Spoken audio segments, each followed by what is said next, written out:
Hello guys, welcome back to Eduboard. മക്കളെ എല്ലാവർക്കും എജുബോർഡിലേക്ക് സ്വാഗതം. അപ്പോൾ നിങ്ങൾ ക്രിസ്മസ് എക്സാമിന് ഒരുപക്ഷെ പഠിക്കായിരിക്കും, അല്ലെങ്കിൽ പഠിക്കാതെ വെറുതെ റീൽസ് കണ്ടോണ്ടോ ഷോർട്സ് കണ്ടോ ഇരിക്കുമായിരിക്കും. അങ്ങനെയാണെങ്കിൽ എങ്ങനെയായാലും വേണ്ടില്ല, ഈ വീഡിയോ നിങ്ങളുടെ മുന്നിലേക്ക് എത്തിയിരിക്കുന്ന ഒരു ദൈവാനുഗ്രഹമായിട്ടോ എങ്ങനെ വേണമെങ്കിൽ നിങ്ങൾക്ക് കാണാം. സംഗതി ഇത്രയേ ഉള്ളൂ, നിങ്ങളുടെ പരീക്ഷയ്ക്ക് ഒരു 3 മാർക്ക് ഈ വീഡിയോ നിങ്ങൾക്ക് കിട്ടും. ഓക്കെ, അപ്പോൾ ക്രിസ്മസ് എക്സാമിന് 3 മാർക്കിൻ്റെ ഒരു സമ്മാനമായിട്ടാണ് ഞാൻ വന്നിരിക്കുന്നത്. അപ്പോൾ വേറെ ഒന്നുമല്ല, അഡ്വാൻസ് ഹാപ്പി ക്രിസ്മസ് എല്ലാവർക്കും വിഷയമാണ്. അപ്പോൾ അതിൻ്റെ കൂടെ തന്നെ ആ ക്വസ്റ്റ്യൻ ഏതാണെന്ന് ഞാൻ കാണിച്ചാൽ നോക്കിക്കൊള്ളണം. ഇത്തവണത്തെ നിങ്ങളുടെ പരീക്ഷയ്ക്ക് വരാൻ പോകുന്ന ആ ചോദ്യം എന്താ ഇവിടെ ഞാൻ കൊടുത്തിട്ടുണ്ട്. ക്വസ്റ്റ്യൻ ഇതാണ്, വലിയൊരു ക്വസ്റ്റ്യൻ മാർക്ക് കൊടുത്തിട്ടുണ്ട്, പക്ഷേ സിമ്പിളായിട്ട് നമുക്ക് ചെയ്യാൻ പറ്റുന്നത് കേട്ടോ. Construct A pi diagram for the following data, അല്ലെങ്കിൽ ഫ്രം ദ ഫോളോയിങ് ഡാറ്റ എന്ന് പറയും. ഒരു ഡയഗ്രാം അല്ലെങ്കിൽ ഒരു ടേബിൾ നിങ്ങൾക്ക് തരും. അതിൽ നിന്ന് നിങ്ങളോട് എന്ത് പറയും, ഒരു പൈ ഡയഗ്രാം തയ്യാറാക്കാൻ വേണ്ടി പറയും. ഓക്കെ, പൈ ഡയഗ്രാം തയ്യാറാക്കാൻ വേണ്ടി പറയും. അപ്പോൾ പൈ ഡയഗ്രാം തയ്യാറാക്കാൻ നിങ്ങൾ ഓൾറെഡി പഠിച്ചിട്ടുണ്ടായിരിക്കും, നിങ്ങൾ പല മെത്തേഡിലായിട്ട് പഠിച്ചിട്ടുണ്ടായിരിക്കും. അപ്പോൾ പൈ ഡയഗ്രാം തയ്യാറാക്കാൻ വേണ്ടി ഞാൻ ഉപയോഗിച്ചിരുന്ന ഒരു സിമ്പിൾ ആയിട്ടുള്ള മെത്തേഡ് ഉണ്ട്. ആ മെത്തേഡാണ് ഈ വീഡിയോയിലൂടെ അൾട്ടിമേറ്റ്ലി നിങ്ങളെ പഠിപ്പിക്കാൻ പോകുന്നത്. ഓക്കെ, അപ്പോൾ ഇത് മറ്റാരെങ്കിലും ചെയ്തിട്ടുണ്ടോ പോലും എനിക്കറിയില്ല. കാരണം എന്ന് പറയുന്നത് ഞാൻ പഠിച്ചിരുന്ന മെത്തേഡ് ഇങ്ങനെയായിരുന്നു. അപ്പോൾ കഴിഞ്ഞ 3 വർഷമായിട്ട് നമ്മുടെ കുട്ടികൾക്ക് എല്ലാവർക്കും ഈ മെത്തേഡ് കൊടുക്കുന്നുണ്ട്, വളരെ ഈസി ആയിട്ട് ചെയ്യാൻ പറ്റുന്നത്. അപ്പോൾ നമുക്ക് തന്നിരിക്കുന്ന ഡാറ്റ എന്താണെന്ന് ആദ്യം നോക്കണം. ഓക്കെ, അപ്പോൾ കൺസ്ട്രക്ഷൻ വർക്കിൽ ഉപയോഗിക്കുന്ന കുറച്ച് കാര്യങ്ങളാണ് പറയുന്നത്. സിമെൻ്റ് ഉണ്ട്, ബ്രിക്സ് ഉണ്ട്, എംസാൻഡ് ഉണ്ട്, മിസലേനിയസ് എന്ന് പറഞ്ഞിട്ട് ഒരുപാട് ഐറ്റംസ് ഉണ്ട്. ഓക്കെ, ഇനി അതിൻ്റെ ഈ പറഞ്ഞിരിക്കുന്ന പെർസെൻറ്റേജ് തന്നിട്ടുണ്ട്. Okay, cost of material in percentage അഥവാ പെർസെൻറ്റേജിൽ തന്നിരിക്കുന്നത്. ആകെ മൊത്തം 100% ഉള്ളതിൽ 40% എന്താണ്, ബ്രിക്സ് ഇഷ്ടികയും കട്ടകളൊക്കെയാണ് ഉപയോഗിക്കുന്നത് അല്ലേ. ഇനി 30% അടുത്ത് വരുന്ന സിമെൻ്റ് ആയിട്ട് ഉപയോഗിക്കുന്നത്. പിന്നീട് വരുന്ന 20% എംസാൻഡും അവസാനം വരുന്ന 10% ുള്ള ചിലവുകളായിട്ടാണ് ഈ പറഞ്ഞിരിക്കുന്ന കമ്പനിക്ക് വരുന്നത്. അപ്പോൾ ഒരു കമ്പനിക്ക് വരുന്ന ചിലവുകൾ കംപ്ലീറ്റ് കൊടുത്തിട്ടുണ്ട്. പ്രധാനമായിട്ടും 4 ചിലവുകൾ: ബ്രിക്സ് ഇഷ്ടികയ്ക്ക് വേണ്ടി വരുന്ന ചിലവ്, സിമെൻറ്റിന് വേണ്ടി വരുന്ന ചിലവ്, പിന്നെ എംസാൻഡ് അഥവാ നമ്മുടെ മണലിന് പകരം ഇപ്പോൾ കൂടുതലായിട്ട് അതാണ്. പിന്നെ അതോടൊപ്പം തന്നെ ഈ പറഞ്ഞ 10% വരുന്നത് ബാക്കിയുള്ള ചിലവുകളും. അപ്പോൾ ഈ പറഞ്ഞ ചിലവുകളൊക്കെ ഉൾപ്പെടുത്തിക്കൊണ്ട് ഒരു കമ്പനിയുടെ പൈ ഡയഗ്രാം തയ്യാറാക്കാനാണ് പറയുന്നത്. അപ്പോൾ പൈ ഡയഗ്രാം എന്ന് പറയുമ്പോൾ നിങ്ങളുടെ മൈൻഡിലേക്ക് ആദ്യം വരേണ്ട സംഗതി എന്ന് പറഞ്ഞാൽ വേറെ ഒന്നുമല്ല, പൈ എന്ന് പറഞ്ഞാൽ എന്താണ്, ഇങ്ങനെ വട്ടത്തിൽ നമ്മൾ വരയ്ക്കുന്നത് അല്ലേ. നിങ്ങൾ സ്കൂളിലൊക്കെ പലതവണ സ്കൂളിൽ മാത്സിന് പഠിച്ചിട്ടുള്ള സംഗതി. പൈ ഡയഗ്രാം എന്ന് പറഞ്ഞാൽ വേറെ ഒന്നുമില്ല, നമ്മൾ ക്രിസ്മസിനൊക്കെ മുറിക്കുന്ന പ്ലം കേക്ക് ഇല്ലേ, അതുപോലെ നമ്മൾ കേക്ക് കട്ട് ചെയ്യുന്ന പോലെ ഇങ്ങനെ കട്ട് ചെയ്ത് വെക്കുന്ന സംഗതി തന്നെയാണ് എന്ത് പൈ ഡയഗ്രാം എന്ന് പറയുന്നത്. അപ്പോൾ നമുക്ക് എന്ത് ചെയ്യാം, ഈ പൈ ഡയഗ്രാം തയ്യാറാക്കി വെക്കാം. വളരെ എളുപ്പമാണ് കേട്ടോ. ഓക്കെ, അപ്പോൾ പൈ ഡയഗ്രാം ചെയ്യാൻ വേണ്ടി നിങ്ങൾക്ക് ആദ്യം അറിഞ്ഞിരിക്കേണ്ട സ്റ്റെപ്പ് 1 എന്ന് പറയുന്നത്, ഫസ്റ്റ് സ്റ്റെപ്പ് നിങ്ങൾ ചെയ്യേണ്ടത് ഫൈൻഡ് പെർസെൻറ്റേജ്. ഓക്കെ, ഒന്നാമത്തെ സ്റ്റെപ്പ് നിങ്ങൾ ചെയ്യേണ്ടത് find percentage of given data. Okay, find percentage of given data. നമുക്ക് നൽകിയിരിക്കുന്ന ഡാറ്റ ഉണ്ടാവും, ആ ഡാറ്റയുടെ പെർസെൻറ്റേജ് നമ്മൾ കണ്ടുപിടിക്കണം ആദ്യം വേണ്ടത്. പക്ഷേ നമുക്കിവിടെ നമ്മുടെ ഭാഗ്യം കൊണ്ടാണ് തന്നിരിക്കുന്ന കംപ്ലീറ്റ് പെർസെൻറ്റേജിലാണ് തന്നിരിക്കുന്നത്. ഓക്കെ, ചിലപ്പോൾ എന്തായിരിക്കും, കോടിക്കണക്കിന് രൂപ ചിലവായ പൈസ ആയിരിക്കും തന്നിട്ടുണ്ടാവുക. അപ്പോൾ ആ ചിലവിന് നമ്മൾ ആദ്യം പെർസെൻറ്റേജിലേക്ക് മാറ്റണം. അപ്പോൾ ഒരു സംഗതിയെ പെർസെൻറ്റേജിലേക്ക് മാറ്റാൻ എളുപ്പമാണ്. ഇപ്പോൾ ഫോർ എക്സാമ്പിളായിട്ട് ഞാൻ കാണിച്ചു തരാൻ നോക്കിക്കോളും. നിങ്ങളുടെ കൈവശം ഞാനൊരു 10,000 രൂപ തന്നു. എത്രയാണ്? 10,000 രൂപ തന്നു എന്ന് വിചാരിക്കാം. ഈ 10,000 രൂപയുടെ ഒരു 20% എത്രയാണ് ഞാൻ നിങ്ങളോട് ചോദിച്ചു. അല്ലെങ്കിൽ പോട്ടെ 10,000 രൂപയുടെ 18%, അല്ലെങ്കിൽ പോട്ടെ 20% എത്രയാണ് ഞാൻ നിങ്ങളോട് ചോദിച്ചാൽ, എത്ര ശതമാനമാണ് നിങ്ങളോട് ചോദിച്ചത് അതിനാദ്യം നമ്മൾ ഗുണിക്കുക.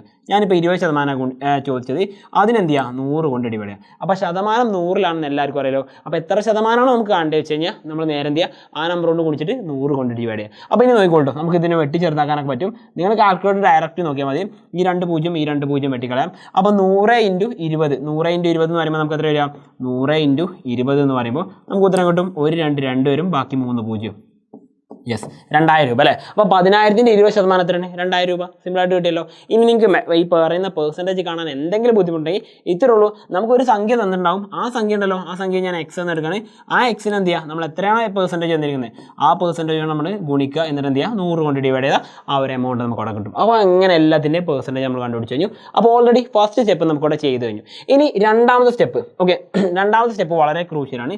അതിൽ സെക്കൻഡ് സ്റ്റെപ്പാണ് നമ്മൾ പറയാൻ പോകുന്നത്. സെക്കൻഡ് സ്റ്റെപ്പ് എന്ന് പറഞ്ഞു കഴിഞ്ഞാൽ എന്താണ്, ഫൈൻഡ് എന്ന് പറയുന്നുണ്ട്.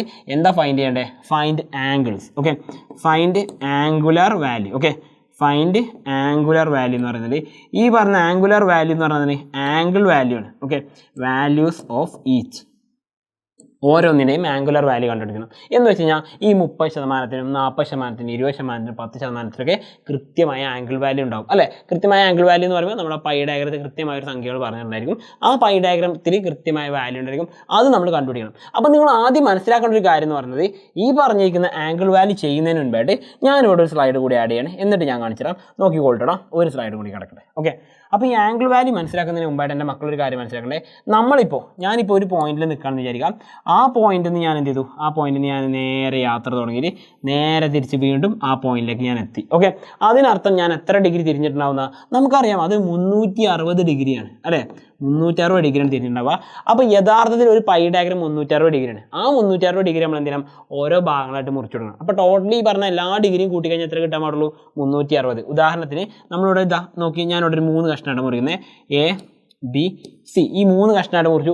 ഈ എയും ബിയും സിയും ഒക്കെ കൂട്ടിക്കഴിഞ്ഞാൽ ഓക്കെ, എ ഡിഗ്രി കൂട്ടിയാലും ബി ഡിഗ്രി കൂട്ടിയാലും സി ഡിഗ്രി ഒക്കെ കൂട്ടിക്കഴിഞ്ഞാൽ എത്ര തന്നെ കിട്ടണം, 360 ഡിഗ്രി തന്നെ കിട്ടണം കേട്ടോ. ഇതിൻ്റെ ബേസിക് ലോജിക്കാണ്. ഇതൊന്നും നിങ്ങൾ പഠിക്കേണ്ട കാര്യം ഞാൻ പറഞ്ഞുതരാം. ഈ പറഞ്ഞ പെർസെൻറ്റേജ് കിട്ടിയല്ലോ, ഇനി അതിൻ്റെ ആംഗിൾ കണ്ടുപിടിക്കാനുള്ള എളുപ്പ വഴിയാണ് ഞാൻ പറയുന്നത്. അപ്പോൾ ട്രിക്കാണ് മക്കളെ, നിങ്ങൾക്ക് ഇത് കണ്ടുപിടിക്കാനുള്ള ഏറ്റവും നല്ല ട്രിക്കാണ് ഞാൻ പറയുന്നത്. ആ ആംഗിൾ കണ്ടുപിടിക്കാനുള്ള ട്രിക്ക് എന്ന് പറഞ്ഞാൽ ആംഗിൾ വാല്യൂ. ഓക്കെ, അപ്പോൾ ആംഗിൾ വാല്യൂ കണ്ടുപിടിക്കാനുള്ള ട്രിക്കാണ് പറയുന്നത്. ശ്രദ്ധിച്ചിരുന്നോ, നോട്ട് ചെയ്ത് വെച്ചോ. വേറെ ഒന്നുമല്ല, നമ്മൾ എത്രയാണോ നമുക്ക് കിട്ടിയിരുന്ന പെർസെൻറ്റേജ് ഉണ്ടല്ലോ, അതിന് നമ്മൾ എന്ത് ചെയ്യുക, 3.6 കൊണ്ട് മൾട്ടിപ്ലൈ ചെയ്താൽ മതി. 3.6 കൊണ്ട് മൾട്ടിപ്ലൈ ചെയ്താൽ മതി. വേറെ ഒന്നും നിങ്ങൾ ചെയ്യേണ്ട. നമുക്ക് എത്രയാണോ പെർസെൻറ്റേജ് കിട്ടിയിട്ടുണ്ടാവും, ഇപ്പോൾ 30% ആണെങ്കിൽ 30%നെ 3.6 കൊണ്ട് മൾട്ടിപ്ലൈ ചെയ്യുക, 40 ആണെങ്കിൽ 40നെ 3.6 കൊണ്ട് മൾട്ടിപ്ലൈ ചെയ്യുക, അങ്ങനെ എല്ലാത്തിനെയും 3.6 കൊണ്ട് മൾട്ടിപ്ലൈ ചെയ്താൽ മതി. ഓക്കെ ആണല്ലോ. അപ്പോൾ അത്രയും ചെയ്താൽ നമുക്ക് എന്ത് ചെയ്യും, പെർസെൻറ്റേജ് വാല്യൂ നമുക്ക് കൃത്യമായിട്ട് ആംഗിൾ കിട്ടും. അപ്പോൾ നമുക്ക് എന്ത് ചെയ്യാം, ഓരോ ഫാക്ടറുകൾ കൊടുക്കാം. ഫസ്റ്റ് വൺ നമ്മൾ പറഞ്ഞത് സിമെൻ്റ് ആണ് പറഞ്ഞത്. സിമെൻറ്റ് എത്ര പെർസെൻറ്റേജ് ആയിരുന്നു, സിമെൻറ്റ് 30% 30%. ആൻഡ് നെക്സ്റ്റ് ആണ് പറഞ്ഞിരുന്നത് ഏതായിരുന്നു, ബ്രിക്സ് ആണല്ലേ, ബ്രിക്ക് അഥവാ ബ്രിക്സ് വന്നിരുന്നത് എത്രയാണ്, 40%. അടുത്ത് നമുക്ക് വന്നത് എം സാൻഡ് വന്നത് 20%. ലാസ്റ്റ് വൺ മിസെല്ലനിയസ് എന്ന് വെച്ച് കഴിഞ്ഞാൽ മറ്റുള്ള ചിലവുകളെന്ന് 10%. ഇങ്ങനെ പെർസെൻറ്റേജ് നമുക്ക് കിട്ടിയിട്ടുണ്ടായിരുന്നു. ഇത്രയും കാര്യം നമുക്ക് ക്വസ്റ്റ്യൻ തന്നാണ്. ഇനി നമ്മൾ കണ്ടുപിടിക്കേണ്ടത് അതിൻ്റെ ആംഗിൾ വാല്യൂ ആണ്. ഓക്കെ, ആംഗിൾസ് ആണ് കണ്ടുപിടിക്കുന്നത്. അപ്പോൾ എന്താ അതിന് ചെയ്യേണ്ടത്, നമ്മളിവിടെ പറഞ്ഞു വെച്ച് നോക്കുകയാണെങ്കിൽ 30നെ ആദ്യം ഞാൻ എന്ത് ചെയ്യുന്നു, 3.6 കൊണ്ട് മൾട്ടിപ്ലൈ ചെയ്യുന്നു. ഓക്കെ, 30നെ 3.6 കൊണ്ട് മൾട്ടിപ്ലൈ ചെയ്യുന്നു.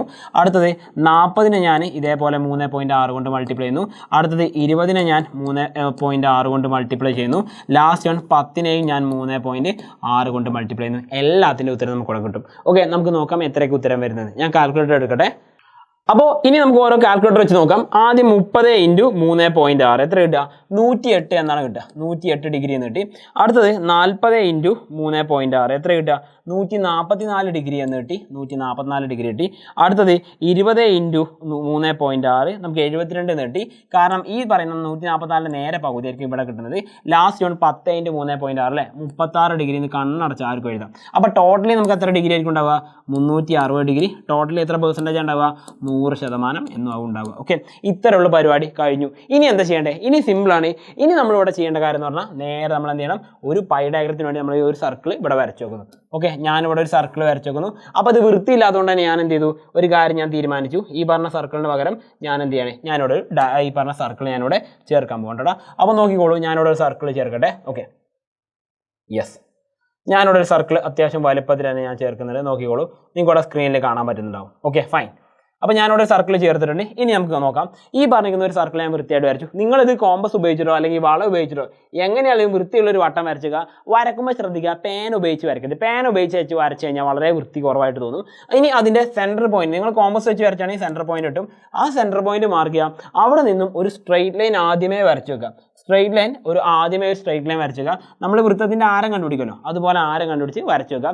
എന്നിട്ട് നിങ്ങൾ ചെയ്യേണ്ട അടുത്ത കാര്യം എന്ന് പറഞ്ഞാൽ വേറെ ഒന്നുമല്ല, ഇതിൽ ഓരോന്നിൻ്റെ ആംഗിളും ഏകദേശം നമുക്ക് നോക്കാം.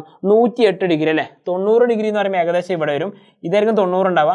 108 ഡിഗ്രി എന്ന് പറയുമ്പോൾ ഏകദേശം എന്താ ഇത്രയായിരിക്കും വരുന്നുണ്ടാവുക. ഓക്കെ, അപ്പോൾ ഞാനത് കൊടുത്തു. 108 ഡിഗ്രിയാണ് ഇവിടെ വരുന്ന ഭാഗം. അപ്പോൾ അതിൻ്റെ ഉള്ളിൽ ഡിഗ്രി അല്ല നിങ്ങൾ എഴുതേണ്ടത്, അതിൻ്റെ ഉള്ളിൽ ഏത് ഭാഗമാണോ നമുക്ക് വന്നത് അത് മാത്രം എഴുതിയാൽ മതി. ഏതാ വന്നത്, സിമെൻറ്റ്.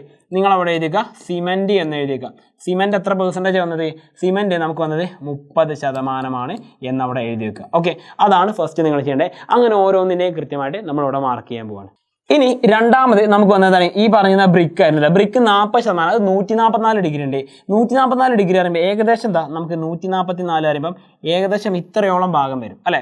അത് ഞാൻ മാർക്ക് ചെയ്തു. അതിനെ ഞാൻ ആംഗിൾ ഇവിടെ കൊടുക്കുന്നില്ല, പകരം ഞാൻ അവിടെ എഴുതി വെച്ചു എന്താണ്, അത് ബ്രിക്ക് ആയിരുന്നു. ബ്രിക്സ് എത്രയായിരുന്നു വന്നത്, ബ്രിക്സ് വന്നത് 40%. 40% എന്നെഴുതി ബ്രാക്കറ്റിൽ ഇട്ട് വെച്ചു. ആൻഡ് നെക്സ്റ്റ് വന്ന ഏതാണ്, 72% എം സാൻഡ് വന്നിട്ടുണ്ട്. 72% എം സാൻഡ് വന്നിട്ടുണ്ട്. 72% എം സാൻഡ് വന്നിട്ടുണ്ട്. ആൻഡ് 10% അല്ലെ 36 ഡിഗ്രിയാണ് എന്ത് വന്നിട്ടുള്ളത്, നമ്മൾ ഈ പറഞ്ഞത് വന്നിട്ടുള്ളത്. അപ്പോൾ ഇത് നിങ്ങൾ കൃത്യമായിട്ട് പ്രൊട്രാക്ടർ വെച്ചിട്ട് വേണം വരക്കാൻ. എൻ്റെ കയ്യിൽ പ്രൊട്രാക്ടർ ഒന്നുമില്ല എന്ന് വെച്ചിട്ട് ഞാൻ മണ്ടത്തരല്ല വരച്ചത്. എൻ്റെ മക്കളും ഇതുപോലെ പ്രൊട്രാക്ടർ വെച്ചിട്ട് കറക്റ്റ് ആംഗിൾ എടുത്തിട്ട് കേട്ടോ. ഇനി നിങ്ങൾ നോക്കിക്കോളൂ, ഇവിടെ നമുക്ക് അടുത്ത വേണ്ടത് എം സാൻഡ് ആണ്. എം സാൻഡ് നമുക്ക് കിട്ടിയത്രയാണ് ഈ പറഞ്ഞ 20 ഡിഗ്രിയാണ്. 20% ആണ് നമുക്ക് ഉണ്ടായിരുന്നത്. ആൻഡ് ലാസ്റ്റ് ആൻഡ് ഫൈനലായിട്ട് 10% എന്തുണ്ടായിരുന്നത്, മിസലനിയസ് മറ്റ് ചിലവുകളെല്ലാം തന്നെ 10%-ായിട്ട് ഒതുങ്ങുകയും ചെയ്തു. ഓക്കെ ആണല്ലോ. ഇവിടെ നിങ്ങളൊരു കാര്യം ശ്രദ്ധിച്ചാൽ മനസ്സിലാവും, ഈ പറഞ്ഞ കംപ്ലീറ്റ് ആംഗിൾ കൂട്ടി നോക്കി കഴിഞ്ഞാൽ നമുക്ക് കിട്ടുന്ന ഉത്തരം 360 ആയിരിക്കും. അതുപോലെ പെർസെൻറ്റേജ് കൂട്ടിയാൽ 100 കിട്ടുന്നുണ്ടാവും. ഇത് മാത്രം ചെയ്താൽ മതി മക്കളെ. നിങ്ങൾക്ക് പരീക്ഷ കിട്ടാൻ പോകുന്ന മാർക്ക് 3 മാർക്കാണ് ഏറ്റവും കുറഞ്ഞ് ഇങ്ങനെ ഒരു ക്വസ്റ്റ്യൻ വരാറുള്ളത്. അപ്പോൾ ആ 3 മാർക്ക് ഒരിക്കലും കളയരുത്, കാരണം നിങ്ങളുടെ ഉള്ളിലാണ് നിങ്ങളുടെ വിജയിക്കുന്നത്. അപ്പോൾ വീണ്ടും പുതിയൊരു വീഡിയോ ആയിട്ട് കാണുന്നതായിരിക്കും. once again it's me Sal Sabin signing out from EduBoard. Happy learning all. Bye.